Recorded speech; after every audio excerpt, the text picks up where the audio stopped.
Class 9 এর third summative পরীক্ষার জন্য দুখানা কবিতা রয়েছে। একটি হচ্ছে দ্য নর্থ শিপ, অপরটি হচ্ছে হান্টিং স্নেক। যে সমস্ত স্কুলে হান্টিং স্নেক থেকে প্রশ্ন আসবে না সেক্ষেত্রে কিন্তু দ্য নর্থ শিপ থেকে কিন্তু কোশ্চেন কিন্তু আসবে।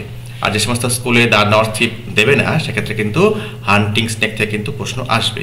তাই দুখানা কবিতাই কিন্তু আমরা থার্ড সামেটিভের জন্য অত্যন্ত ভালোভাবে রেডি করে নেব, তাহলে কিন্তু যে প্রশ্নই আসুক না কেন আমরা ইজিলি কিন্তু করতে পারবো। দেখো আজকের আলোচ্য বিষয় হচ্ছে হান্টিং স্নেক। দেখো লিখেছেন কে? জুডিথ রিথ। ঠিক আছে, তো চলো কথা না বেরিয়ে কিন্তু ডাইরেক্ট আমরা কিন্তু কবিতাতে প্রবেশ করি। দেখো তোমাদের বোঝার সুবিধার্থে বেশ কিছু শব্দের কিন্তু বাংলা মানে কিন্তু আমি পাশে দিয়ে রেখেছি। দেখো কবিতায় মানে কিন্তু করতে গেলে কোনো লাইন আগে কোনো লাইন পরে এভাবে কিন্তু যুক্ত করতে হয়। ঠিক আছে, সেক্ষেত্রে মানে বুঝতে কিন্তু সুবিধা হয়। দেখো থার্ড নম্বর লাইনটা কিন্তু আমরা আগে দেখব। ঠিক আছে, দেখো উই বলতে কিন্তু দেখো কবি এবং কবির যে কম্পেনিয়ান্স তাদেরকে কিন্তু বলা হয়েছে, বা ফ্রেন্ডস যারা কিন্তু কবির সঙ্গে হাঁটছিলেন।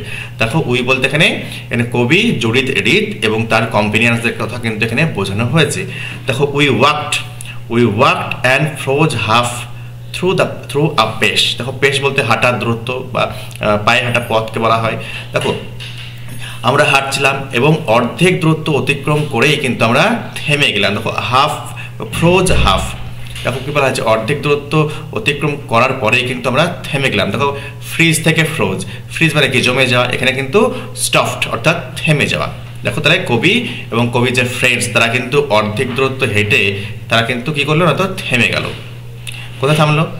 সান warmed in the late season's grace under the autumn's gentle sky. দেখো কবিরা কিন্তু শরতের যে মাধুর্যময় শান্ত আকাশের নিচে সূর্যালোকের নিচে কিন্তু কবিরা কিন্তু হাঁটছিলেন, কিন্তু অর্ধেক দূর যাওয়ার পরেই কিন্তু কবি কী করলেন, তার সঙ্গী সাথীদের সঙ্গে বা কম্পেনিয়নের সঙ্গে কিন্তু থেমে গেলেন। কেন থামলেন? দেখো পরের লাইনে কিন্তু আমরা পাবো, the great black snake went reeling by. দেখো মহান, দেখো একটা সাপ দেখতে পেয়েছে। কেমন সাপ?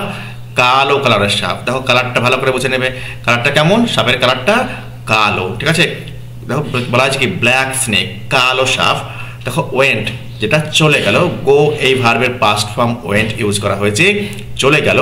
দেখো রিলিং বাই অর্থাৎ আঁকা বাঁকা পথে। সাপ কিন্তু সোজাভাবে যেতে পারে না, দেখো এঁকে বেঁকে যায়, ওই জন্য রিলিং কথাটা বলা হয়েছে। দেখো রিলিং মানে কি এঁকে বেঁকে। আবার দেখো উইন্ডিং, দেখো উইন্ড মানে বাতাস আমরা জানি, উইন্ডিং ওয়ে বললে সেটা কিন্তু আঁকা বাঁকা বা জিগজ্যাগ ওয়ে, সেক্ষেত্রেও কিন্তু আঁকা বাঁকা কিন্তু বোঝানো হয়। তাহলে দেখো কবির সঙ্গীদের বা কম্পেনিয়নের সঙ্গে যখন হেঁটে যাচ্ছিল অর্ধেক পথ অতিক্রম করার পরে দেখো কবি কিন্তু দেখতে পেলো কি একটা কালো সাপ দেখতে পেয়ে কিন্তু থেমে গেল। আর কবিরা যখন হাঁটছিল এই যে সিজন, এই সিজনটা ছিল অটামকালের শেষের দিক। ঠিক আছে, আর দেখো কবি কিন্তু দিনের বেলায় হাঁটছিলেন, যেহেতু দেখো সূর্যের কথা এখানে উল্লেখ রয়েছে। ওকে, আশা করি বোঝা গেছে। চলো আমরা পরের স্ট্যান্সা দেখে নেব। দেখো সেকেন্ড লাইনে দেখো হি বলতে এখানে সাপটাকে বলা হয়েছে, অর্থাৎ ব্ল্যাক স্নেক বলা হয়েছে। দেখো কোয়েস্টেড মানে কি সার্চ করা, অনুসন্ধান করা। দেখো সাপটা খুঁজছিল, কি খুঁজছিল? Through the parting grass, part কথা মানে হচ্ছে লিভ। ঠিক আছে, দেখো সাপ এগিয়ে যাচ্ছিল আর ঘাসগুলো পিছন থেকে চলে যাচ্ছিল।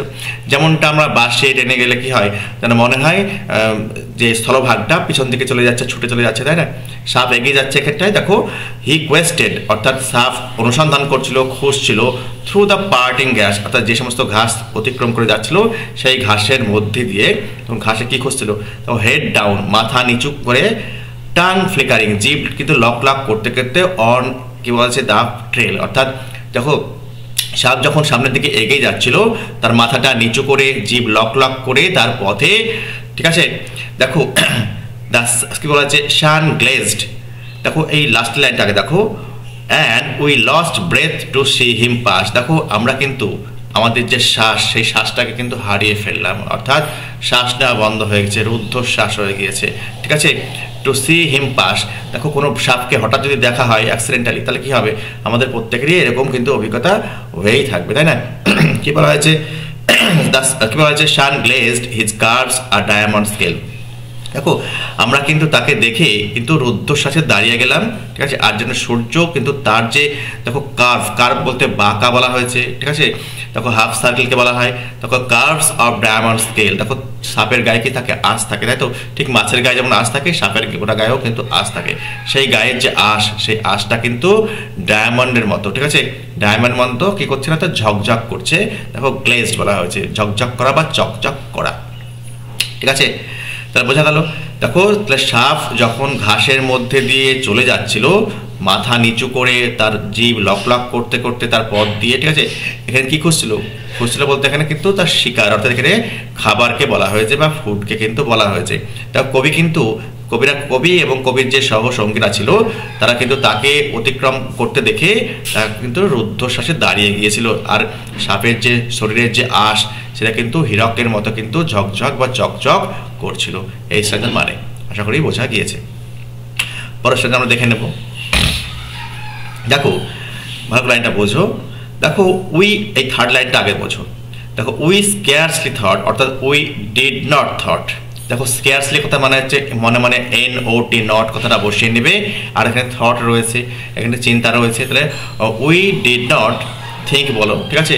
তাহলে উই ডিড নট থিঙ্ক, এই যে উই স্কেয়ারসলি থটের বদলে আমরা মনে ধরে নেব কি উই ডিড নট থিঙ্ক, আমরা কিন্তু ভাবিনি। আমরা বলতে কবি এবং কবির যে কম্পানিয়ানস তাদেরকে বলা হয়েছে। এবার প্রথম লাইন দেখো, হোয়াট ট্র্যাক হি ফলোড, অর্থাৎ কোন রাস্তা সে অনুসরণ করেছিল। সে বলতে এখানে সাপটা অনুসরণ করেছিল। দেখো আমরা কিন্তু সেটা কিন্তু ভাবিনি। হোয়াট স্মল, কোন ছোট ছোট, food fled living from his fierce intent. দেখো কোন ছোট ছোট খাবার, দেখো এই যে সাপের যে হিংস্র যে লক্ষ্য, সেই লক্ষ্য থেকে পালিয়ে যাচ্ছিল, এটাও কিন্তু কবিরা কিন্তু লক্ষ্য করেননি। ওকে, আশা করি বোঝা গিয়েছে। তাহলে উই ডিড নট থট, আমরা কিন্তু ভাবিনি। What track he followed, what food fled living from his fierce intent. তাই দেখো আমরা কিন্তু ভাবিনি কোন রাস্তা সাপটা অনুসরণ করেছিল এবং কোন ছোট ছোট খাবার তার যে হিংস্র লক্ষ্য থেকে পালিয়ে যাচ্ছিল। আশা করি বোঝাতে পেরেছি, তোমরা বুঝতে নিশ্চয়ই পেরেছো। দেখো কি বলছে, স্টিলটা পরে আসছি। দেখো উই স্টুড স্টিল, দেখো ওই স্টিলটাকে পরে বসাও। তো উই স্টুড স্টিল, আমরা কিন্তু একদম স্থির হয়ে দাঁড়িয়ে রইলাম। দেখো স্টিলটাকে পরে বসাও, তাহলে মানেটা ক্লিয়ার হবে। তা কি বলছে, উই স্টুড স্টিল, ঠিক আছে। দেখো hour eyes went with him as he went. দেখো আমরা কিন্তু স্থির হয়ে দাঁড়িয়ে রইলাম তার দিকে তাকিয়ে, সেই দেখো যেমনটা চলে গেল। দেখো কি বলছে, উই স্টুড স্টিল, আমরা স্থির হয়ে দাঁড়িয়ে রইলাম, ঠিক আছে। As our eyes went with him as he went. দেখো যেমন সে চলে গেল আমাদের চোখটাও কিন্তু তাকে অনুসরণ করলো, ঠিক আছে। তাকে যেতে অনুসরণ করলো। আশা করি বোঝাতে পেরেছি বা বুঝতে তোমরা পেরেছো। তাই দেখো স্টিলটাকে পরে নিয়ে যাবে, উই স্টুড স্টিল, ঠিক আছে। এবার অ্যাজটাকে লাগাও ওখানে, we stood still as our eyes went with him as he went. Okay, আশা করি মানে ক্লিয়ার হয়েছে। দেখো আমরা স্থির হয়ে দাঁড়িয়ে রইলাম তাকে যেতে দেখতে, ওকে, ঠিক আছে, বা দেখার মতো অবস্থায়। নেক্সট দেখো কি বলছে, দেখো কোল্ড, দেখো কোথায় গেল, দেখো কোল্ড ডার্ক, দেখো কোল্ড মানে ভয়ঙ্কর, ডার্ক মানে অপকারী, ঠিক আছে। অ্যান্ড স্প্লেন্ডিড, তবুও কিন্তু দেখতে চমৎকার, ঠিক আছে। দেখো সাপের কিন্তু ফিজিক্যাল অ্যাপিয়ারেন্সের কিন্তু এখানে ডেসক্রিপশন কবি কিন্তু দিচ্ছেন। দেখো ভয়ঙ্কর অপকারী তবুও কিন্তু দেখতে চমৎকার। তাহলে হি ওয়াজ গন, অর্থাৎ হি হ্যাড গন, ঠিক আছে। তাহলে ওয়াজের জায়গায় আমি মনে বসিয়ে নেবো হ্যাড। দেখো তাহলে he had gone cold dark splendid into the grass that hid his prey. দেখো সে কিন্তু চলে গেল কোথায়, এই যে সাপটা দেখো কি বলছে, ভয়ঙ্কর অপকারী তবুও চমৎকার, সে কিন্তু চলে গেল কোথায় গেল, ইনটু দ্য গ্রাস, ঘাসের ভেতরে চলে গেল। যে ঘাসের ভেতরে কি রয়েছে, লুকিয়ে রয়েছে তার শিকার, অর্থাৎ শিকার বলতে এখানে খাবারকে বোঝানো হয়েছে। দেখো কি বলছে, we took a deeper breath of day. দেখো ডিপার ব্রেথ বলতে গভীর, আর ব্রেথ বলতে শ্বাস, তাই তো। দেখো আমরা কিন্তু দিনের গভীর বা দীর্ঘ নিঃশ্বাস নিলাম। লুকড অ্যাট ইচ আদার, অর্থাৎ একে অপরের দিকে তাকালাম। দেখো ইচ আদার বলতে এখানে কিন্তু কবি এবং কবির যে কম্পেনিয়ন্স তাদেরকে কিন্তু বোঝানো হয়েছে। অ্যান্ড ওয়েন্ট অন, সাপ চলে যাওয়ার পরে কবিরাও কিন্তু চলতে শুরু করলো, অর্থাৎ হাঁটতে শুরু করলো। আশা করি তোমরা কবিতাটা বুঝতে পেরেছো। চলো এখান থেকে কোন কোন প্রশ্ন আসতে পারে সেইগুলো কিন্তু আমরা এক এক করে দেখে নেব। তো এই যে সাপের ছবিটা দেখো, এক্সারসাইজ 1-এ মাল্টিপল টাইপ কোশ্চেন রয়েছে। দেখো প্রথমটা কি, দ্য পোয়েট ওয়াজ, কি বলছে, the poet was sunwarmed under the gentle sky of autumn. ঠিক আছে, অটামের কিন্তু দেখো জেন্টিল স্কাই ছিল, অর্থাৎ শান্ত আকাশ ছিল, সেই শান্ত আকাশের নিচে কিন্তু কবিরা কিন্তু হেঁটে হেঁটে যাচ্ছিলেন। The colour of the snake was black, আমরা কবিতায় পড়লাম। ঠিক আছে, নেক্সট দেখো, the tongue of the snake was flickering, flickering মানে কি, লক লক করা। ঠিক আছে, নেক্সট দেখো, the shape of the snake scale was like diamond, দেখো হীরকের মতো কিন্তু ছিল। According to the poet, the intent, intent মানে কি, লক্ষ্য, অফ দ্য স্নেক ওয়াজ, দেখো কি বলা হচ্ছে, ফিয়ার্স। ঠিক আছে, হিংস্র। The snake finally disappear into the, দেখো গ্রাস, দেখো স্নেকটা কিন্তু অবশেষে কিন্তু অদৃশ্য হয়ে গিয়েছিল। কোথায় অদৃশ্য হয়ে গেল, তা তো ঘাসের ভেতরে। ওকে, আমরা দেখো এই এক্সারসাইজ 2-তে কিন্তু তোমাদের টেক্সটে দুখানা কোশ্চেন আছে। দেখো আমি কিন্তু একাধিক কোশ্চেন এখানে সাজিয়েছি, যে প্রশ্নগুলো জেনারেলি কিন্তু পরীক্ষায় দেয়। এই কটা প্রশ্ন করলেই কিন্তু তোমরা এখান থেকে কিন্তু কোশ্চেন কমন পাবেই পাবে। চলো দেখে নেওয়া যাক। How did the snake appear as it was moving through the grass, দেখো ঘাসের মধ্যে দিয়ে যখন সাপটা এগিয়ে চলে যাচ্ছিল তখন সাপটা কেমন দেখাচ্ছিল, অ্যাপিয়ার ছিল। As the snake move through the grass, দেখো যেমন সাপটা কিন্তু ঘাসের মধ্যে দিয়ে এগোচ্ছিল। ইট বলতে snake, it kept its head low, মাথাটা নিচু অবস্থায় রেখেছিল। Tongue, its tongue flickering rapidly along the trail, trail বলতে পথ বা রাস্তা, রাস্তা দিয়ে যেমন যাচ্ছিল তোমার জিভগুলোকে বার করে লক লক লক লক করছিল। দেখো হিংস্র সাপের যে জিভ মাছ থেকে চেরা হয়, তাই তো, আর জিভের সাহায্যে সে ঘ্রাণ নেয়, বাতাসের ঘ্রাণ নেয়। বাতাসের ঘ্রাণ নিলেই বুঝতে পারবে সামনের কোন জিনিস উপস্থিত রয়েছে সেটা। দেখো সানলাইট, দেখো glistened off its diamond shaped scale highlighting their intricate pattern, দেখো সূর্যের রশ্মি, দেখো সাপের যে তোমার ডায়মন্ডের মতো, হীরকের মতো যে তোমার স্কেল ছিল, আঁশ ছিল, সেই আঁশটা কিন্তু হীরকের মতো কিন্তু উজ্জ্বলভাবে কিরণ দিচ্ছিল বা চকচক করছিল, যেটা কিন্তু বিভিন্ন যে জটিল যে প্যাটার্ন সেটা কিন্তু তুলে ধরছিল। দেখো ইন্ট্রিকেট কথা মানে হচ্ছে জটিল। ঠিক আছে, the creature appeared dark cold yet undeniably splendid in its sleek elegance, দেখো কি বলা হয়েছে, দেখো ভয়ঙ্কর এবং অপকারী, দেখো ডার্ক এবং কোল্ড বলা হয়েছে, ভয়ঙ্কর এবং অপকারী, অর্থাৎ সাপটা কিন্তু দেখাচ্ছিল খুব ভয়ঙ্কর এবং অপকারী, তবুও কিন্তু কি, দেখো এটা কিন্তু অস্বীকার করা যাবে না, দেখো চমৎকার দেখাচ্ছিল। ঠিক আছে, স্প্লেন্ডিড লেখা বলে রয়েছে, স্প্লেন্ডিড কথার অর্থ হচ্ছে চমৎকার। ওকে, চলো পরের কোশ্চেনটা আমরা দেখে নেব। দেখো what did the poet and her companion do when the snake was gone, দেখো এই কোশ্চেনটাকে অন্যভাবে দেওয়া যেতে পারে। ঠিক আছে, দেখো কি বলা হয়েছে, কবি এবং কবির যে কম্পেনিয়ানস কি করেছিল যখন সাপটা চলে গেল। The poet and her companion paused silently, দেখো নীরবে কিন্তু থেমে গিয়েছিল। Then moved away quietly when the snake disappear, দেখো সাপ যখন চলে যায় তখন কিন্তু তারা কিন্তু ধীরে ধীরে এগিয়ে গেলেন। নেক্সট দেখো, what did the poet and her companion, কি বলছে, why did the poet and her companion lose their breath, দেখো কবি এবং কবির যে কম্পেনিয়ানরা তাদের শ্বাস হারিয়ে ফেলেছিল কেন। দেখো কি বলা হয়েছে, the poet and her companion lost their breath from awe, ঠিক আছে, বিস্ময়, ভয়, দেখো ফিয়ার মানে ভয়, and sudden startling encounter with the snake, দেখো হঠাৎই চমকপ্রদভাবে কিন্তু সাপের সম্মুখীন হওয়াটা। ঠিক আছে, এই জন্য কিন্তু তারা কবি এবং কবির যে সহসঙ্গীরা ছিল তারা কিন্তু তাদের ব্রিথ, শ্বাসটাকে কিন্তু হারিয়ে ফেলেছিল। ঠিক আছে, কি বললাম তাহলে, দেখো the poet and her companion lost their breath, তারা কিন্তু কি করেছিল, তাদের শ্বাস হারিয়ে ফেলেছিল কেন, ফ্রম অ, বিস্ময়ে, ফিয়ার, ভয়ে, এবং দ্য সাডেন স্টার্টলিং এনকাউন্টার, ঠিক আছে, উইথ দ্য স্নেক, একদম অপ্রত্যাশিতভাবে তোমার একদম সাপের সম্মুখীন হয়ে গেছিল ওই কারণে। নেক্সট বলছে, what did the poet scarcely thing, দেখো স্কেয়ারসলি করার মানে হচ্ছে নট। ঠিক আছে, তাহলে স্কেয়ারসলি থাকলে মনে মনে নট বসিয়ে নেব। দেখো কবি কোন জিনিসটা ভাবেননি, the poet scarcely thought about anything else but the snake's fierce predatory nature, কি বলা হয়েছে, কবি কিন্তু ভাবেননি, অন্য কিছু ভাবেননি, কিন্তু কি ভেবেছিলেন, স্নেকস ফিয়ার্স, সাপের হিংস্র, অ্যান্ড প্রিডেটরি নেচার, প্রিডেটরি কথা বলা হচ্ছে শিকারী সুলভ যে ব্যবহার সেইটা সম্পর্কে কিন্তু ভেবেছিল। তাহলে কি বললাম, ফ্রি ডে টরির কথা মানে হচ্ছে শিকারী সুলভ, ফ্রি ডে টরি। ওকে, নেক্সট দেখো পাঁচেরটা, what was the impact of coming across the snake on the poet and her friend. দেখো কবি এবং কবির যে ফ্রেন্ডরা, দেখো কাম অ্যাক্রস মানে কি, সাক্ষাৎ পাওয়া, সাপের সাক্ষাৎ পেয়েছিল। দেখো হোয়াট ওয়াজ দ্য ইম্প্যাক্ট, এর ফল কী ছিল। তো coming across the snake filled the poet and her companion with a sense of primal power. দেখো কবিকে, দেখো হঠাৎ সাপের যে সম্মুখীন হওয়া, কবি এবং কবির বন্ধুকে দেখো বিস্ময় বিহ্বল করে তুলেছিল। নেক্সট দেখো ছয়েরটা, দেখো এটা কিন্তু কবিতার line, what small food fled living his fierce intent. Intent কথা মানে কি বললাম, লক্ষ্য। What does this line indicate, এই লাইনটা কি বোঝাচ্ছে।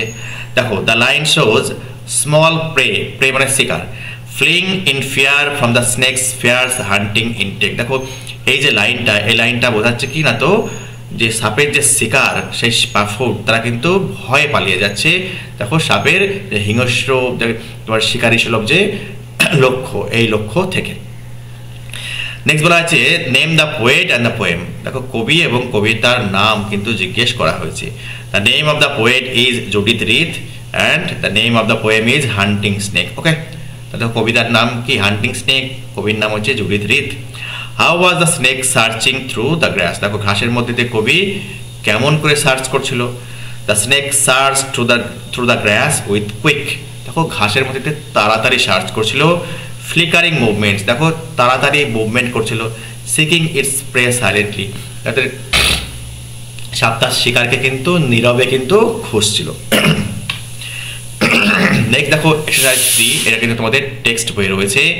দেখো কি বলা হয়েছে, দেখো রিটাইট দ্য সেন্টেন্সেস অ্যাজ ডিরেক্টেড। দেখো ব্র্যাকেটে যেমন বলা হয়েছে তেমন কিন্তু আমাকে করতে হবে, ডিরেক্ট করা হয়েছে। How happy we are here, এটাকে কিন্তু অ্যাসার্টিভে কনভার্ট করলে কি হবে, we are very happy here. Next দেখো everybody knows the name of Tagore. দেখো এই সেন্টেন্সটা কিন্তু পজিটিভে রয়েছে, ইন্টারোগেটিভে কনভার্ট করতে গেলে কিন্তু আমাকে নেগেটিভে করতে হবে। তাহলে হু ডাজন্ট নট, ঠিক আছে, who does not know the name of Tagore, এইভাবে কিন্তু করতে হবে। দেখো ডাজের পরে নট কিন্তু নিয়ে আসতে হবে। পজিটিভে থাকলে নেগেটিভে করতে হবে, নেগেটিভে থাকলে পজিটিভে করতে হবে। নেক্সট বলছে the painting is very beautiful. এটা এক্সক্লেমেটরি সেন্টেন্সে করলে কি হবে, how beautiful the painting is. দেখো দাঁড়ের নিচে ফোঁটা বা এক্সক্লেমেশন বা নোট অফ এক্সক্লেমেশন সাইন কিন্তু দিতে হবে। নেক্সট দেখো বলা হচ্ছে can we ever forget our childhood days. দেখো অ্যাসার্টিভে কনভার্ট করতে হবে। ঠিক এই যেমন দেখো অ্যাসার্টিভ ছিল, এটা অ্যাসার্টিভ থেকে কী হলো, ইন্টারোগেটিভ ছিল, ইন্টারোগেটিভ থেকে অ্যাসার্টিভে গেছে। ঠিক এখানে ইন্টারোগেটিভ রয়েছে, অ্যাসার্টিভে কনভার্ট করতে হবে। We can never forget our childhood days. ঠিক আছে, দেখো এখানে নেভার কথাটা কিন্তু নিয়ে আসলাম। দেখো এই আগের বাক্যটি পজিটিভে ছিল, দেখো এটা নেগেটিভে করতে হলো। যদি কোনো নেগেটিভে থাকতো তাহলে পজিটিভে করতে হতো, এভাবে কিন্তু করতে হয়। নেক্সট বলা হয়েছে দেখো 4 নম্বরে, দেখো we are proud of our heritage. দেখো প্রাউড কথাটাকে নাউন হিসেবে ব্যবহার করতে হবে। দেখো we take pride in our heritage. Next দেখো বলা হয়েছে উই টেক, এই লাইনটা লিখতে ভুলে গিয়েছি, ঠিক আছে। নেক্সট দেখো এই যে সিম্পাথি কথাটাকে কিন্তু আমাদেরকে কি করতে হবে, অ্যাডজেক্টিভ ভাবে ইউজ করতে হবে। তাহলে we should be sympathetic to the poor, এটা কিন্তু সেন্টেন্সে ছিল। Okay, we should be sympathetic to the poor, ঠিক আছে। নেক্সট দেখো his success was due to his labour, DUV, এটা টাইপ করতে মিসিং হয়ে গেছে, ঠিক আছে। His success due to his labour. দেখো লেবারটাকে ভার্ব ফর্মে ব্যবহার করতে হবে। He laboured to be successful, দেখো লেবারটা তোমার ভার্ব অর্থে ইউজ হয়ে গেল। The song of the Nightingale is very sweet. দেখো সুইটটাকে অ্যাডভার্ব ফর্মে আমি ইউজ করবো। The Nightingale sings sweetly. দেখো নাইটেঙ্গেল কিন্তু মিষ্টিভাবে গান গায়। দেখো ভার্বকে মডিফাই করছে, ঠিক আছে, তাহলে এটা অ্যাডভার্ব হয়ে গেল। নেক্সট দেখো একটা কিন্তু তোমাদের রিপোর্ট রয়েছে, দেখো বোট ক্যাপসাইজ সম্পর্কে। দেখো আমি কিন্তু একটা রিপোর্ট এখানে তোমাদের উপস্থাপন করেছি, তো চলো দেখে নেওয়া যাক। তোমরা চাইলে এই হিন্টসগুলি ব্যবহার করতে পারো। দেখো প্রথমে কিন্তু একটা টাইটেল থাকবে, রিপোর্টে কিন্তু টাইটেল মাস্ট। খবরের কাগজে যে সমস্ত খবরগুলো আমরা দেখি বা পড়ি, দেখো প্রত্যেকটাই কিন্তু একটা রিপোর্ট, ঠিক আছে। রিপোর্ট মানে কি, ঘটে যাওয়া ঘটনাগুলি কিন্তু আমরা দেখতে পাই, অর্থাৎ পাস্ট টেন্সে লেখা থাকে। আজকে যেটা ঘটছে আগামীকাল প্রকাশিত হবে খবরের কাগজে, আর কিন্তু টাইটেল মাস্ট দিতেই হবে। দেখো a terrible boat capsize at Radharghat Baharampur claimed 5 lives. দেখো কি বলছে, বহরমপুরের রাধারঘাটে দেখো একটা ভয়াবহ নৌকাডুবি 5 জনের জীবন নিয়েছে। দেখো নেক্সট দেখো বাই আ স্টাফ রিপোর্টার লিখতে হয় এটা, বা বাংলায় লিখলে কি লিখতে হয়, নিজস্ব সংবাদদাতা, ঠিক আছে, বা কোনো বিশিষ্ট যদি সাংবাদিক হয় তাহলে সেখানে নিজের নামও কিন্তু ব্যবহার করতে পারে। তারপরে দেখো জায়গা, কোন জায়গায় ঘটেছে, সেই জায়গা যে জায়গাটা লোকে চিনতে পারবে বা জানতে পারবে সেটা দিতে হবে। আর দেখো একটা ডেট দিতে হবে, বা কোন ডেটে ঘটনাটা ঘটেছে। ওকে, এরপরে কোলন সাইন দিয়ে শুরু করতে হবে, এটাই হচ্ছে নিয়ম। দেখো আর ট্র্যাজিক বোট অ্যাক্সিডেন্ট অকার্ড, কি বলছে, on the Ganga river at Radharghat today. দেখো টুডে বলতে এই 23 তারিখে। When a boat carrying 50 passengers capsize. দেখো কি বলছে, এটা ট্র্যাজিক বোট অ্যাক্সিডেন্ট হয়েছে, ঠিক আছে, যখন নাকি একটা বোট, একটা নৌকা কিন্তু 50 জন লোককে নিয়ে তোমার পারাপার হচ্ছিল, তখন কিন্তু নৌকাটা ডুবে যায়। ক্যাপসাইজ মানে ডুবে যাওয়া। The incident was caused by overcrowding and sudden strong currents. কি বলছে, দেখো এই ঘটনাটা ঘটেছে কেন না, তো ওভার ক্রাউডিং, দেখো যা ক্যাপাসিটি নৌকা তার থেকে বেশি লোক পারাপার হচ্ছিল, over crowding, and sudden strong currents, এবং যে হঠাৎই নদীতে যে স্রোত চলে আসে, ঠিক আছে। দেখো রেস্কিউ টিমস ইমিডিয়েটলি লঞ্চড আর রেস্কিউ অপারেশন। দেখো রেস্কিউ টিমরা কিন্তু একদম তৎক্ষণাৎ রেস্কিউ অপারেশনে নেমে পড়ে। দেখো সেভিং 40 প্যাসেঞ্জার্স, 50 জনের মধ্যে 40 জনের প্রাণ কিন্তু রক্ষা করেন। ওয়াইল 5 আদার্স ফাউন্ড ডেড, 5 জন ঘটনাস্থলে মারা যান, অ্যান্ড রিমেনিং 5 আর মিসিং। দেখো এবং বাকি 5 জন কিন্তু এখনও কিন্তু পাওয়া যায়নি, মিসিং। দেখো local authorities launched an investigation and developed additional boats for search efforts. দেখো স্থানীয় যে প্রশাসন রয়েছে সেই প্রশাসন কী করেছে, তো লঞ্চ অপারেশন শুরু করেছে এবং অতিরিক্ত বোটস, সেই বোট দিয়ে কিন্তু খোঁজা হচ্ছে।